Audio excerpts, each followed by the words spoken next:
Guys आज हामी एकचोटि फेरि रुपड्या टु चिसापानी गर्नेछौँ। भिडियोमा एकदमै मजा आउनेछ, भिडियोको एन्डसम्म बनिदिनु होला।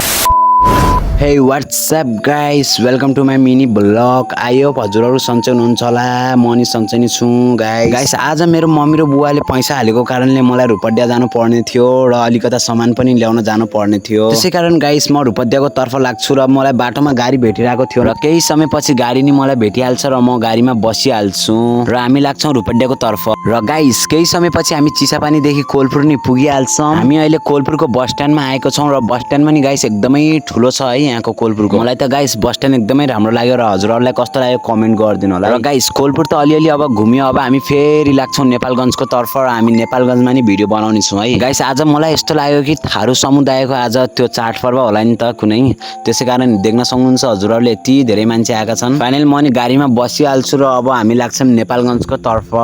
र गाइस फाइनली हामी केही समयपछि नेपालगञ्ज पनि पुगिहाल्छौँ र नेपालगञ्जको माहौल त एकदमै बब्बाल छ गाइस। अब हाम्रो रुपड्या जाने पालो है। अहिले चाहिँ गाइस हामी भन्सारको एकदमै नजिकै पुगेछौँ र यहाँको मान्छे देख्न सक्नुहुन्छ यति धेरै मान्छे छन् गाइस। र हामी इन्डियन गेटको नजिक नै पुगिहाल्छौँ गाइस। अब मैले यो गेटलाई क्रस गरेपछि म डाइरेक्ट इन्डियामा पुगिहाल्छु र देख्न सक्नुहुन्छ हजुरहरूले रुपड्याको हाल एकदमै बब्बाल गराएन पुरै। अब गाइस म डाइरेक्ट पैसा निकाल्न जान्छु र मम्मी र बुवाले हालेको अलिअलि पैसा निकाल्नै पर्यो भनेर निकाल्न थाल्छु। र गाइस मम्मी र बुवाले पैसा हालेको निकाली पनि सकेँ मैले र टोटल मिलाई 25,000 हालिदिनु भएको थियो। अब गाइस रुपड्यातिर आएपछि त टिक्की नखाएर जाने त कुरै भएन। अङ्कललाई गाइस म भनेर 2 प्लेट टिक्की मगाइहाल्छु र केही समयपछि अङ्कल नि दिइहाल्नुहुन्छ, हेर्न सक्नुहुन्छ। अब म जान्छु रुपड्याको सबैभन्दा ठुलो मलभित्र। बाहिरदेखि गाइस सानो देखिने मल पनि भित्रदेखि यति ठुलो रहेछ गाइस, एकदमै बब्बाल मल छ, पुरै देख्न सक्नुहुन्छ हजुरले। यहाँ भित्र गाइस सबैको व्यवस्था छ, सबैको के खिलौनादेखि लगेर सबैको खानेकुरासम्मको व्यवस्थापन भित्रै गरिएको छ। त्यहाँदेखि म सिधै सब्जी मन्डीमा आउँछु। रुपड्याको यति ठुलो रहेछ गाइस सब्जी मन्डी पनि, देख्न सक्नुहुन्छ बहुत सस्तो मिल्छ गाइस यहाँ सब्जी, हजुरहरू नि आउनु होला गाइस। फेरि म भन्सारको नजिक आइहाल्छु गाइस। आजको लागि गाइस यति नै।